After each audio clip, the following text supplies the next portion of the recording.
DJ Immortal, live in the mix. Alright, Outlaw Radio Live fans, we are live on the air with the legendary Crunchy Black from 3-6 Mafia. How you doing this evening? Oh, man, it's all good, man. You already know. Hey, man, I want to say first and foremost, man, I've been a fan of your music for a very long time, man, so it is an absolute honor and a privilege. Thank you so much for gracing not only myself, but our listeners with your time, man. Thank you so much. Man, put the hell we over there, man, so I can get at the fans, man, and I appreciate it. So I gotta ask you, Crunchy, what made you decide to what made you decide to get into the music industry? Really, all my life, even when I was a kid, and me around all my kinfolks, my older kinfolks, my aunties, my uncles, and all that, they listened to a lot of music. And then my daddy, he was a long shot, and he used to know Al Green and all their money and shit. You know what I'm saying? So I just been around music for so long. I just, you know what I'm saying, stuck to it and started doing it. You know what I'm saying? Oh yeah, man, you can't go wrong with Al Green, man, an absolute legend.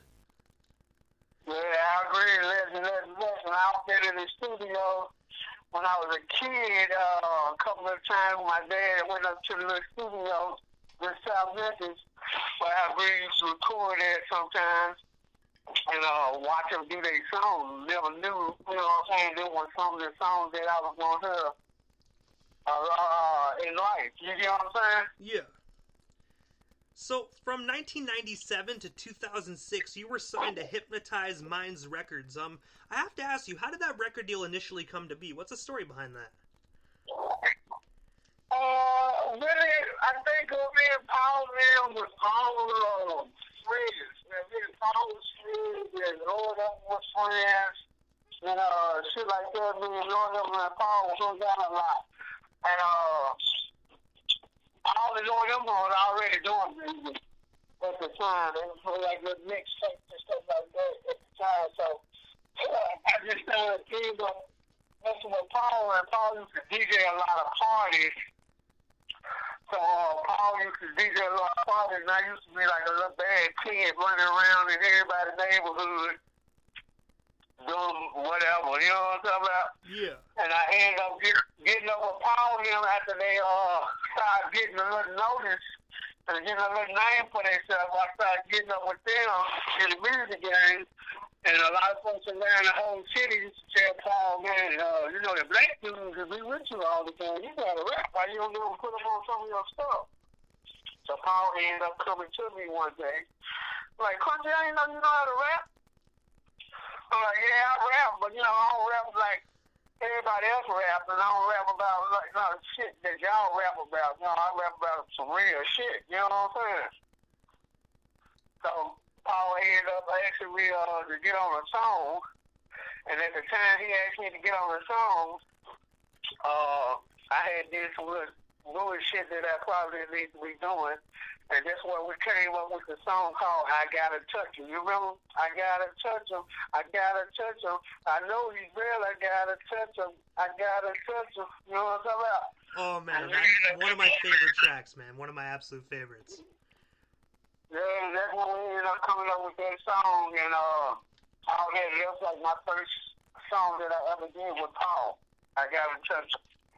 And the deal ended up coming along with after we got known a lot, cause you know we've been out for a long fucking time, like you said, 97, a long fucking time, and after we did that, we got to deal with relativity, and after we got to deal with relativity, you know, Paul them just made sure everybody who had been around and stayed down got signed. You know what I'm talking about? Oh yeah. So you were also part of 3-6 Mafia, and I have to ask you this, man. How did you get connected with the group? Like, what's the story behind that iconic formation? Well, like I said, the story with the group for me to be in the group, I was always around Paul.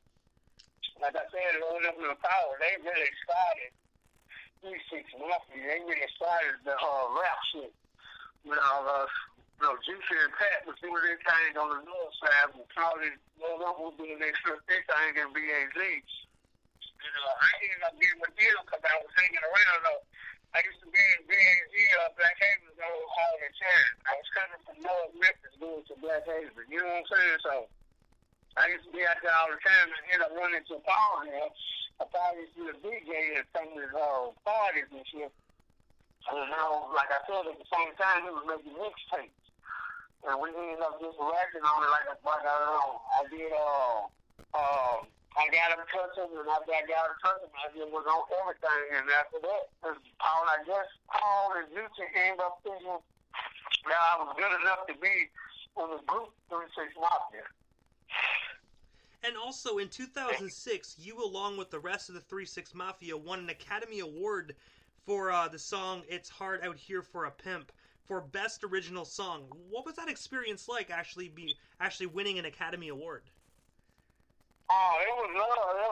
I loved it. But at the time, I went up on the Academy Award shit. I went up on the Oscar shit like I supposed to be, or whatever, because, I just went into it like that, straight hood nigga, or whatever.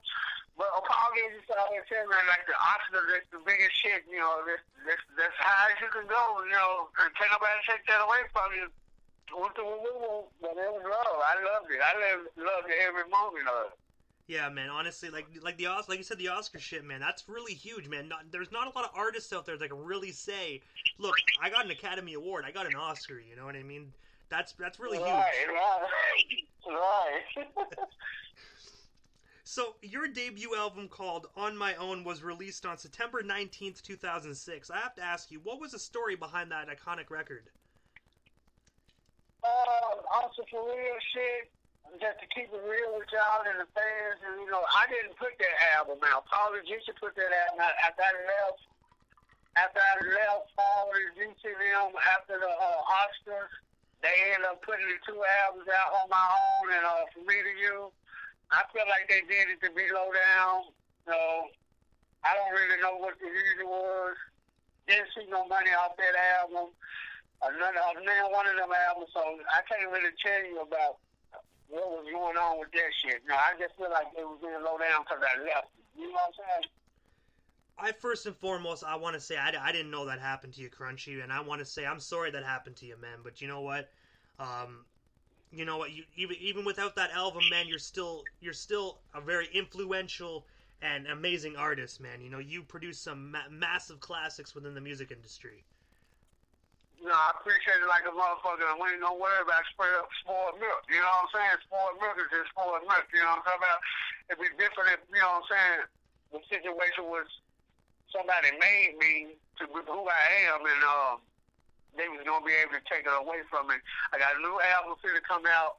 Actually, 3-4 albums finna come out. Return of the Robbers. Everybody will get to see the real Crunchy Black and see how much I really can do and come up with for these albums that I'm finna get ready to drop. Return of the Robbers. And later in the interview, I was gonna bring up Return of the Robbers, but since you brought the topic up, I might as well bring that up now. I have to ask you, man, what is the inspiration behind that record, and when can our listeners expect that record to drop?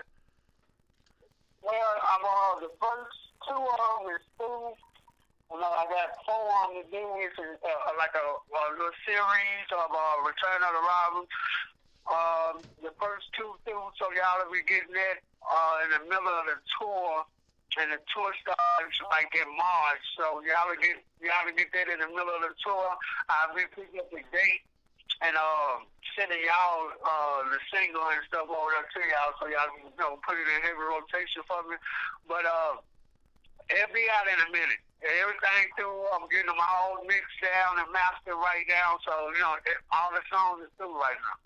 Oh, most definitely. I want to say, Crunchy, if you send it, I'll spin it. That's what I'm going to say. You send it, I'll spin it. Yeah, right. I appreciate it. So, I'm going to send it, then. I'm going to say, I got 2 songs that I put out. I don't know if Lee will send it to you. I put 2 songs out called Get It Right. And Trent, if he didn't send it to you, I'll make sure you get it over there ASAP. And then when the album get ready to drop before, I send you the single for Return of the Album. Hey, man, most definitely. Like I just said, you send them, I'll spin them. You know what I mean? Let's get it. So I have to ask you this, Crunchy. You also do a lot of work with Uncle Beats. I'm gonna have to ask you, how did you and Uncle Beats initially get connected? Well, I had got into some trouble a while back, and when I got into some trouble, I had took some probation. And when I took probation, since I was known all around the world, they asked me what city that I wanted to do my probation in, and a partner of mine ended up telling me to come to Chicago. I came to Chicago to do my probation. He ended up running into Uncle Beach. He was here to my partner, and me and Uncle Beach been cool since then. I'm saying, 2-3 years now. Oh, man, that's not bad. Like, I actually had the privilege of interviewing him last night, and he's actually a very, very cool, laid-back individual, man. Very, very awesome dude. Yeah. That's the reason why I fuck with him, you know what I'm saying? And all that, because he's a cool cat. You know what I'm talking about? A real cool cat. So I have to ask, man, you were also known for G-walking, which you started doing in Memphis clubs. Can you tell us a bit more about that, man? And what made you decide to start doing that?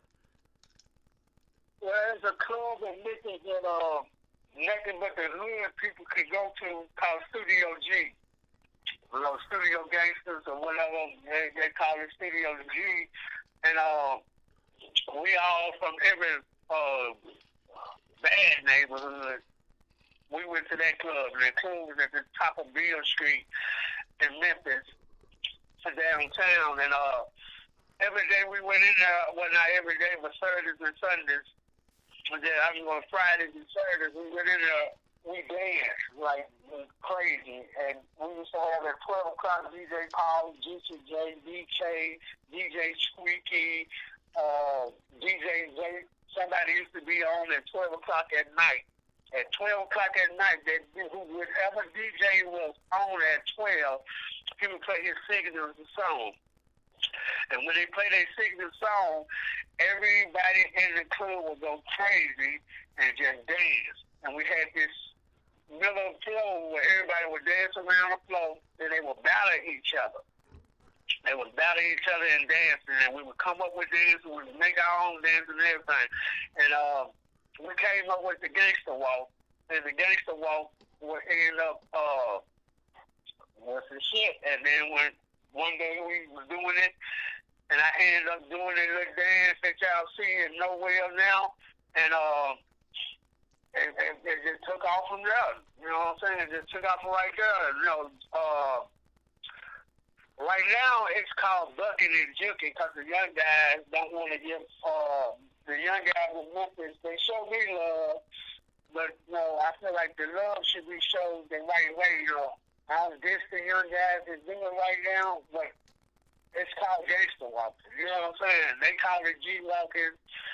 I guess it's cool for them to be able to just change names and shit and do what they want to do, but G-walking, gangster walking is the same shit and done the same way. You know what I'm talking about? And it's a hot dance that's in Memphis right now. So I have to ask you this, Crunchy. Did you actually start the gangster walking in the Memphis clubs, or was that just something that was already going on at the current time?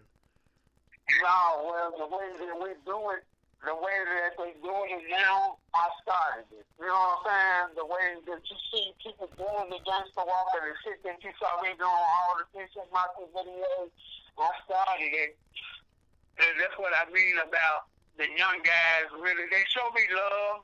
Like Memphis Jukin, they on my Instagram page, so everybody can look up Memphis Jukin, and they'll see that the young guys go film themselves doing the gangster walk, bucking and juking, or whatever they want to call it. I'm gonna call it gangster walk because that's what it is. You can see them do the gangster walk off other people's songs like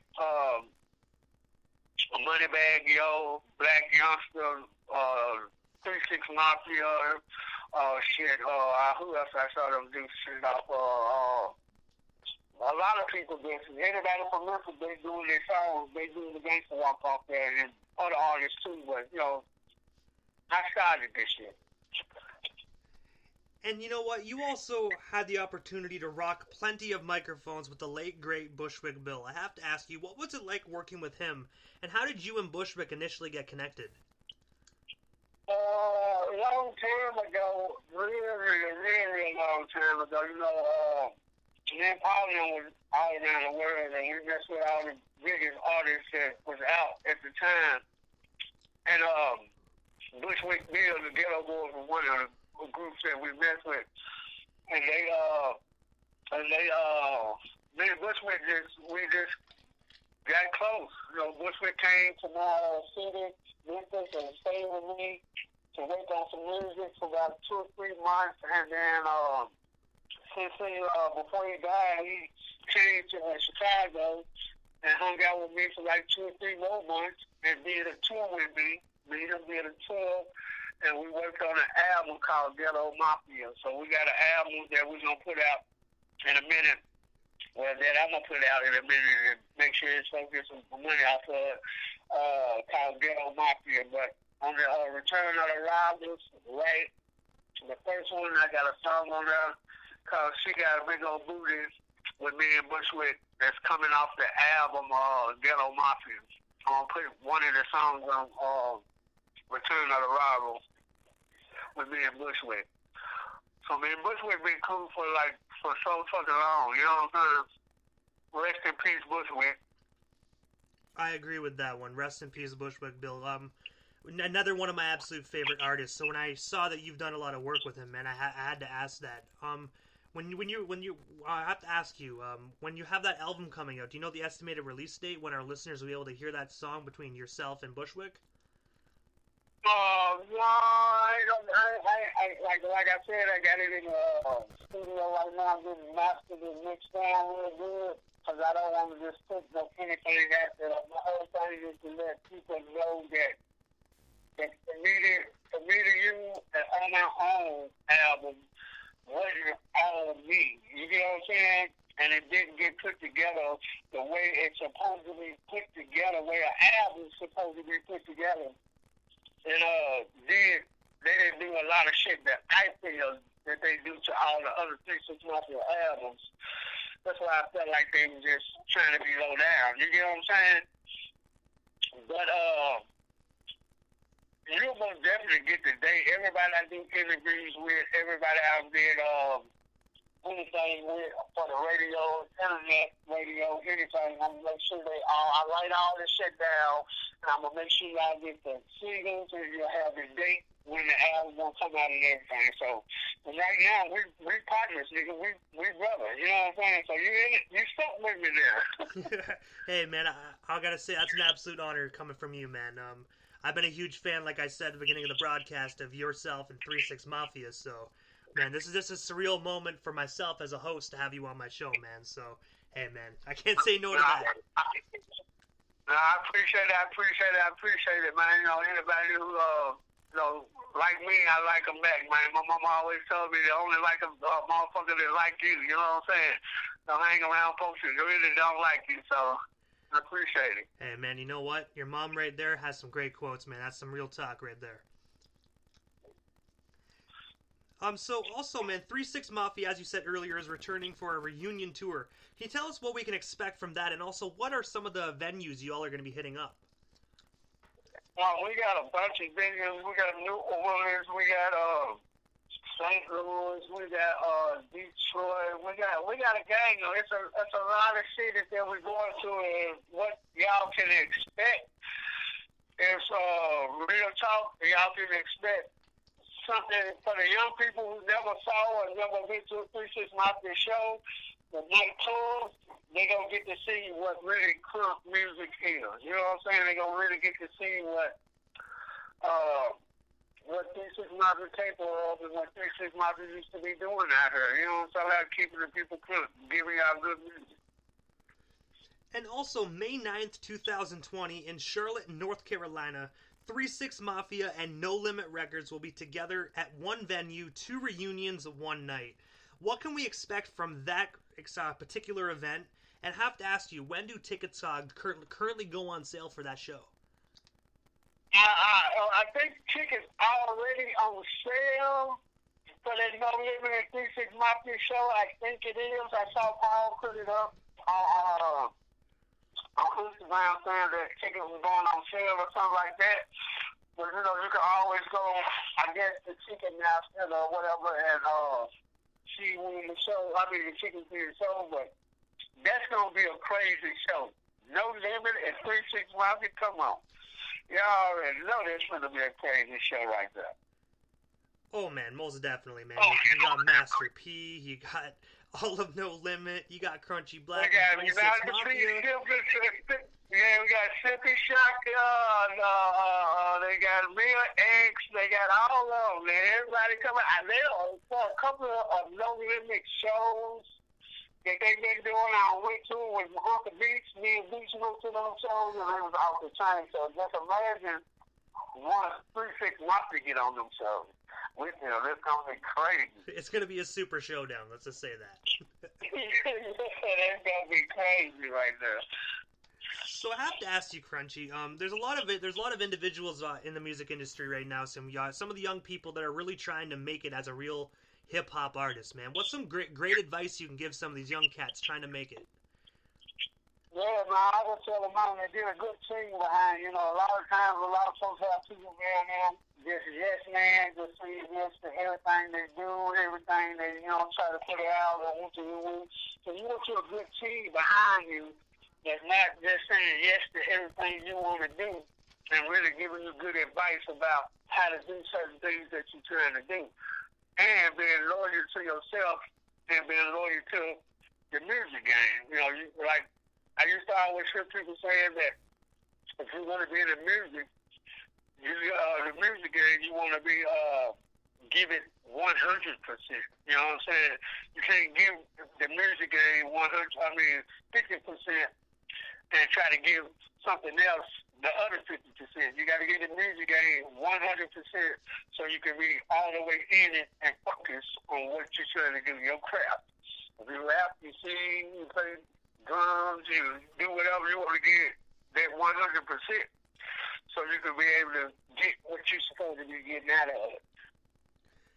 And Crunchy, I have to ask you this, man. So, sorry, other than the 4 albums you have coming out soon, and the tour with 3-6 Mafia, I have to ask you, what is next for you? Anything else you want to let our listeners know about? Will we still have you on the air? Well, me and Uncle B's got a movie too gonna come out this summer called Return of the Robbers. Well, I'm not gonna say it's gonna actually come out this. Well, yeah, it might be out this summer because we're gonna start filming in a minute. But Return of the Robbers and the movie based on being beats as a kid. After, robbing and stealing and shit, and he ended up going to jail as a kid and then get out of jail and figure the rap is what we need to be doing, and we, start rapping and stuff, but at the same time we had to do other things to fund the rap game. So it's all good. The movie, Return of the Robbers. Hey man, that sounds like a legendary movie. That really does. It actually sounds really good. Yeah, it's gonna be something similar like Choices, but on a whole different path and a whole different way. You know what I'm talking about? So it's gonna be a good movie though. We got the writers writing the movie for us, and we got the people who gonna film it for us from Atlanta and all that good stuff. So we pretty much got everything going on. Me and Uncle Beach, and Uncle Beach got his album, The Lady and the Leader. You know what I'm saying? Coming out at the same time, and then we got a lot of shit we got going on for 2020, man. Hard hit money game. Oh man, it's most definitely Crunchy Black's year, 2020, the takeover. Right, most definitely. So all the fans and everybody who's been waiting on a new Crunchy Black album is coming this year, probably in the middle of the tour of March. You know what I'm saying? Which is another month away. You know what I'm saying? So. It's going down, man. You already know what it is. So, Crunchy, this is the time in the interview that I give a chance for the individual that comes on the show. Just a chance to give shout-outs to whomever they want to give shout-outs to. And also your social media handles. That way our listeners can follow you if they're not already doing so. Goddamn right. On Instagram, it's the Real Crunchy Black. The Real Crunchy Black on Instagram. On Facebook is Donnell Black, Darnell Black. You know what I'm saying? On Facebook. And I got other IGs and I got other Facebook, but all you got to do is connect to one of them And you'll be connected to the 36 Mafia page and all the other pages that I have on Instagram and Facebook. But it's all good.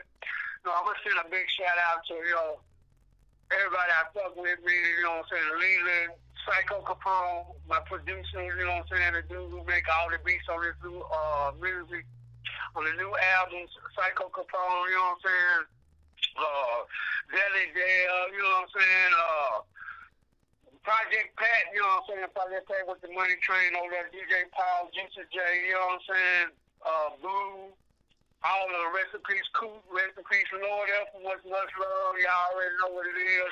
Hey, man, we're going to keep it up Mafia family, man, Mafia for life. Hey, man, you already know, man. You already know. I want to say, Crunchy, thank you so much for coming up on Outlaw Radio Live, man. It was an absolute honor and most definitely a privilege, man. Thank you so much. Hopefully, down the road, we can do this again, man. Thank you so much. Good luck on your tour, and have yourself a wonderful week. Yeah, do it again, man. As soon as I send you the single, and to let you know when the album gonna drop, before the album drop, let's go and do a takeover or something where we just play all the songs and see what the people think. Hey, man, I'm down with that 110%, man. Don't have to ask me twice on that one, Crunchy. All right, so that's a deal right there. We're going to do that. As soon as I send you the single, then we'll let you know that everything is ready. And then we'll go and play every song and let them know how I felt when I made the song and why did I make this type of song. Because, I didn't just also make just all 36 Mafia type of songs. I made music, you know what I'm saying? Oh yeah, most definitely, man. A little bit of everything. If you get every little side of Crunchy Black. Yeah. It just ain't with robbing and stealing with me, and it ain't just with killing with me. You know what I'm saying? It is a lot of other things inside of me. So I gave y'all everything. You know what I'm talking about? We're trying to rob. Hey man, most definitely. Just give me the word whenever you want that cooked up, and we'll most definitely put her together, Crunchy. Thank you so much again for coming up on the show. I appreciate y'all, man, a lot, man, on Instagram and everything. I see y'all tag me and everything, man. Let's keep it rolling, man. You know what I'm talking about? Most definitely, Crunchy. Have yourself a wonderful night. Good luck on the tour, man, and enjoy your week. All right, love.